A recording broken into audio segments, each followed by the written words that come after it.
How to transmute sexual energy. I'm going to be sharing with you how it's done and how through this process you can often access broader states of awareness and create more of what you want in your life. This is powerful.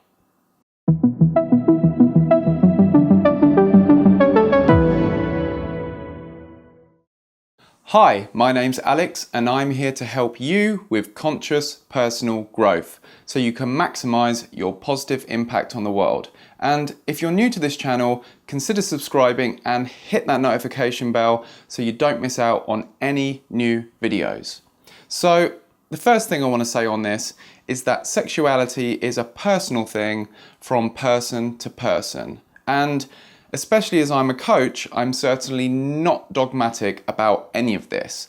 The information provided here is from my personal experience and my research and should simply be taken as another perspective on the topic for anyone who's interested in this concept and wants information on practices that may be able to help make this process easier and more powerful. So, with that being said, I'm going to briefly lay out some basics before I get into ways in which we can tap into this powerful force.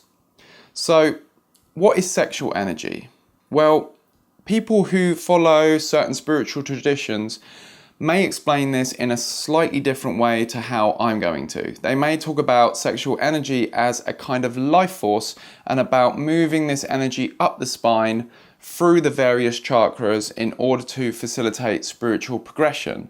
And I may touch on that perspective in a future video, but right now I'm going to take a simple and pragmatic approach to what we're talking about here. And from this perspective, we can think of sexual energy as a metaphor relating to the various biological and physiological processes that work together and drive us to procreate. The act of procreating is highly prioritized by our organism, and perpetuating our genes is one of our strongest biological imperatives. And we've evolved to have this intense desire to do the things that make it as likely as possible. In fact, this desire is one of the most powerful of human desires, and our body and mind will ramp up our energy levels, courage, sharpness of mind, and creativity in order to help fulfill sexual expression. So you can think of sexual energy as desire and drive and that energized feeling that comes with it. And it's a good metaphor to use because although there's more going on underneath the surface, it really does feel like an energy within the body. It's highly charged and it's highly powerful. But obviously these days we have contraception and masturbation, so we're easily able to release that energy in ways that don't necessarily involve procreating. And many people are in the habit of releasing that sexual energy as soon as they feel any of it, either with a partner or on their own. And of course, I'm not demonizing healthy expression in any way, but what I think is powerful is having a choice between letting that energy always drive us towards physical expression or redirecting some of it to what we want to create in the world. And so, what is transmutation? Well, transmutation simply means the action of changing into another form. And in this metaphor, it's the act of changing sexual energy into the drive to create more of what we want in our lives, whether that's success or material gains or financial gains or health gains or even spiritual gains. But it can lead to different results depending on whether we're feeling balanced or unbalanced. When we have this energy flowing through our body and we feel balanced, it gives us increased energy levels, intuitiveness, creativity, clarity, confidence, focus, drive, ambition, big picture thinking, eloquence, and poise, all to give us a better chance of success in creating offspring, but that we can also redirect towards creating things in our lives and stepping into heightened states of awareness. When we have this energy trapped and we feel unbalanced, it can lead to feelings of frustration, overwhelm, feeling too hot, feeling a bit manic, aggression, or arrogance. So, in order to transmute this energy efficiently, we need to feel balanced, and we can feel more balanced with this idea of freeing up that energy and spreading it around the body. And there are ways to do that, which I'm going to get into. But first of all, we need to build up some of this energy. And so, well, how do we do that? Well, from two angles really. One is to increase the amount of energy that we generate. And that can be helped along by having a healthy diet, regular exercise, and getting the right amount of sleep. Activities like yoga, qigong, and pelvic floor exercises can also help with raising the level of energy. Another way is to refrain from releasing all of that energy through physical expression and letting some of it build up within the body. Some people even like to be abstinent for a while whilst they're single in order to build up a lot of this energy and redirect it towards their endeavours or towards meeting a partner. And releasing that energy on your own can often seem to deplete it more than with a partner. If you're someone who regularly uses porn and releases that energy often, you may have to wait a while before that energy builds up and you're able to comfortably contain it. And the Nofap movement might interest you, where people give each other support in doing a period of abstinence that they call a reboot. And so when you've built up enough of this energy, the first and one of the most fundamental ways to transmute this is to switch your attention from thoughts about physical expression to thoughts or activities of some other nature. You're basically taking your attention away from fantasies and lust and putting it into some kind of creative outlet. And that creative outlet can be anything from writing or dancing or creating art or music or building a business or practically any kind of endeavor. And it can give you this energy, drive, passion, and creative imagination to really execute on these things. And of course, this can take some degree of willpower, especially if we're conditioned to instantly release this energy as soon as some of it's built up. But with consistent practice, it's easier to become aware of where your attention is going and how to direct that onto a creative outlet so you can make massive gains in whatever you're doing.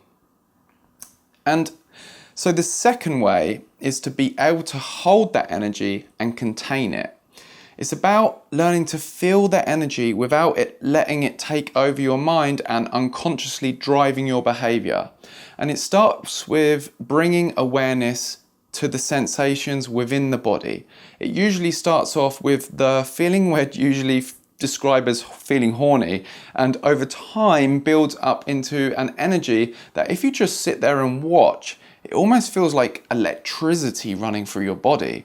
You can learn to become the space for that to exist without having to instantly act on it. Just feeling the sensations as they are, separate from any thoughts about them. Once you can do this, even just sometimes, it can bring a deep sense of presence and passion to your life, along with more creative insights. But like I said, when the energy is feeling trapped, we can feel unbalanced, and that can drive some unconscious behavior. It can feel like it's trapped in like the lower half of the body. So we can work with this idea of getting the energy up and spread out throughout the body.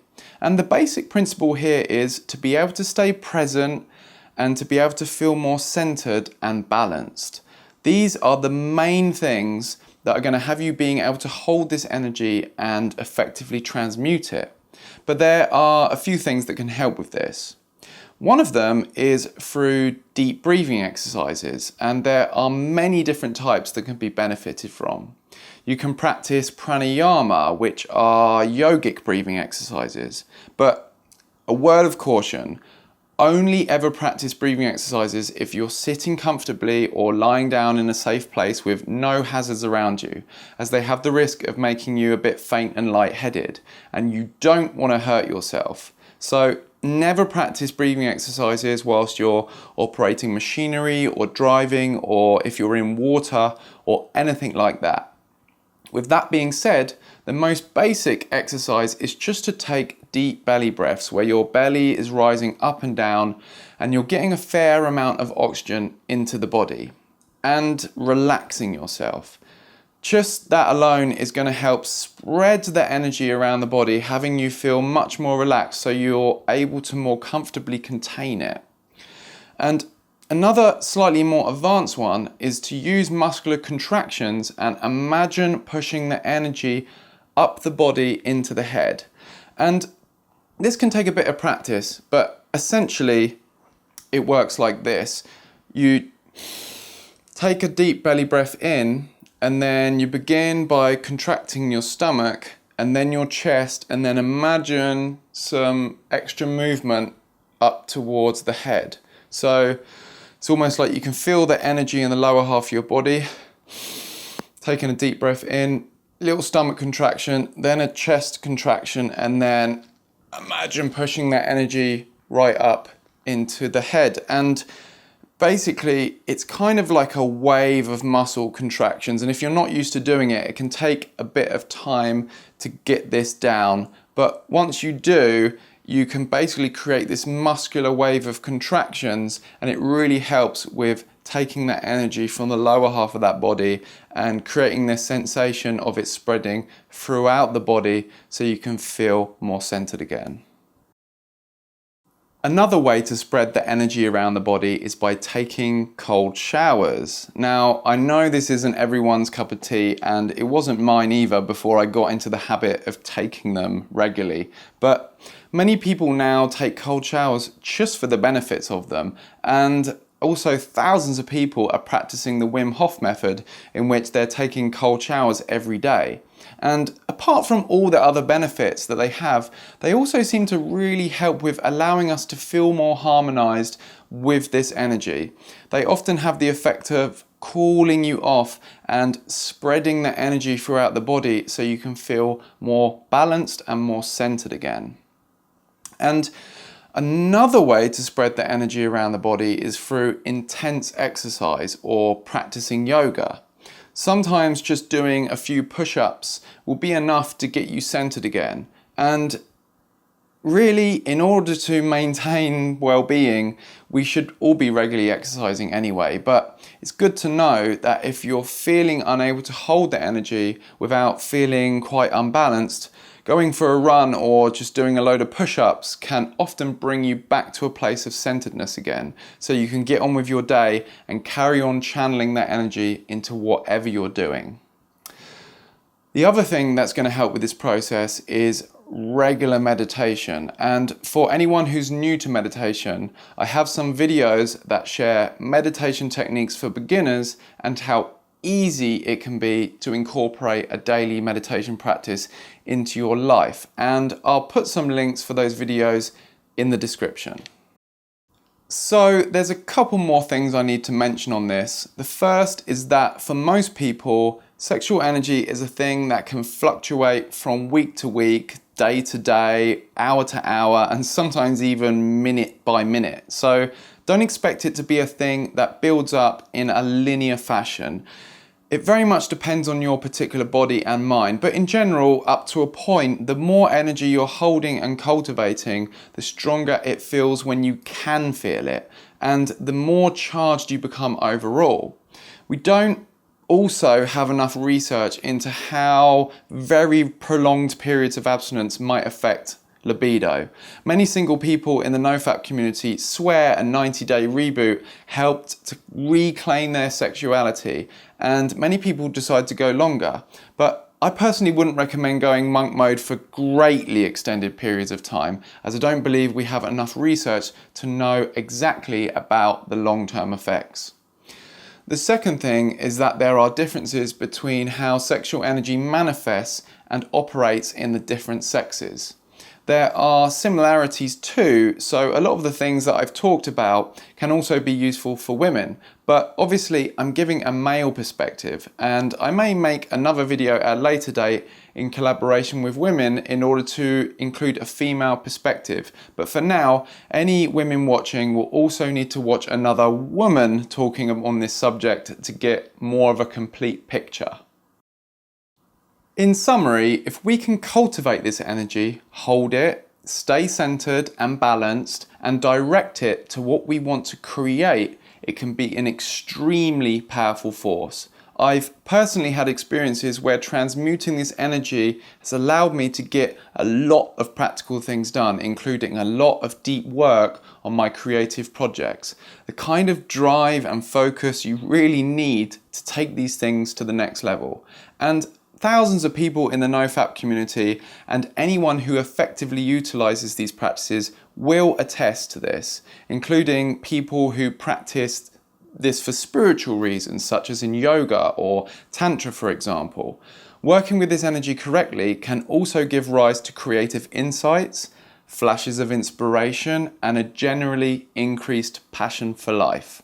So, with that being said, I hope you found this video helpful. If you liked it, please give it a like or drop a comment below, and don't forget to subscribe for more videos on conscious personal growth. Peace.